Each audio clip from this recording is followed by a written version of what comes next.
ఏందన్నా ఇది పరిస్థితి? ఇక్కడ పక్కన షాప్ పెట్టుకున్న వాసన రావట్లేదా? ఇదే రోడ్డు పైన ఇది కార్మిక నగర్, రైమత్ నగర్ డివిజన్, జూబ్లీహిల్స్ కాన్స్టిట్యున్సీకి వస్తుంది. ఈ ఏరియా నుంచి మన సిఎన్ రెడ్డి ఈ ఏరియాకి కార్పొరేటరు. గతంలో ఎమ్మెల్యే మాగంటి గోపీనాథ్ గారు ఉన్నారు బీఆర్ఎస్ పార్టీ నుంచి. రీసెంట్ గా అతను చనిపోయారు. ఈ ఏరియాలో నుంచి బీజేపీ క్యాండిడేట్ కానీ లేకపోతే మన సిఎన్ రెడ్డి గారు కావచ్చు, ఎంతో మంది అందరూ ఎమ్మెల్యేలు ఎంపీలు అందరూ వస్తుంటారు వెళ్తుంటారు. ప్రతి రోజు ఇదే ఈ రోడ్డు పైన. దీని గురించి కొన్ని వందల కంప్లైంట్ చేశాము. జిహెచ్ఎంసీ ఆఫీస్ కి తిరిగాము, మున్సిపల్ ఆఫీస్ కి తిరిగాము, ఎన్నెన్నో చేశాము. దీని గురించి వందల సార్లు కంప్లైంట్ చేశాము. చేస్తాము, యాక్షన్ తీసుకుంటాము, పంపిస్తాము, యాక్షన్ తీసుకుంటాము, వస్తాము, చేస్తాము, రిపీట్ కాదు అంటుంటాం. మనం చూస్తూనే ఉన్నాం, వెళ్తున్నారు. చూడండి, అలాంటి కార్పొరేటర్లు వందల మంది వెళ్తూ ఉంటారు వస్తుంటారు.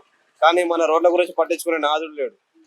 క్లీన్ సిటీ గ్రీన్ సిటీ అంటారు, పేరుకే అవన్నీ పాటించే వాళ్ళు ఎవరు లేరు.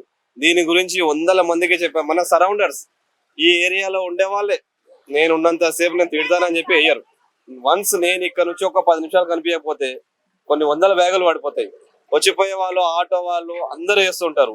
యూపీ వాళ్ళు, బీహార్ వాళ్ళు పెయింట్ పని చేసుకోవడానికి, వాళ్ళ జీవనాధారం కోసం బతకడానికి వచ్చారు. ఇక్కడ 10 కవర్లను చూసి వెళ్తూ వాళ్ళు వేసిపోతారు. అరే ఏ యుద్ధరా బాబు ఇక్కడ అంటే, నేను ఒక్కనే వేస్తున్నాను, వందల మంది వేస్తున్నారని. వందల మందితో గొడవ. డస్ట్బిన్లు ఇక్కడనే కాదండి, మీరు చూసుకోవచ్చు.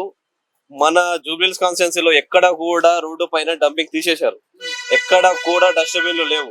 మొత్తం క్లీన్ చేసేసి క్లీన్ సిటీ గ్రీన్ సిటీ, మన పర్యావరణాన్ని మనమే కాపాడుకోవాలని చెప్పేసి ఒక స్వచ్ఛందంగా ఒక సంస్థను పెట్టి అవేర్నెస్ తేవాలని చెప్పేసి గల్లీ గల్లీ తిరిగి మొత్తం చేశారు. కానీ ప్రజలు మారారండి.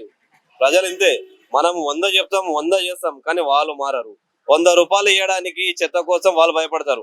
అదే వాళ్ళకి జ్వరం వచ్చో, ఒక రోగం వచ్చో, ఏదైనా హాస్పిటల్ పోతే 1000-2000 ఖర్చు పెట్టుకుంటారు. దానికి డబ్బులు ఉంటాయి. 100 రూపాయలు ఇచ్చి చెత్త వేయడానికి మాత్రం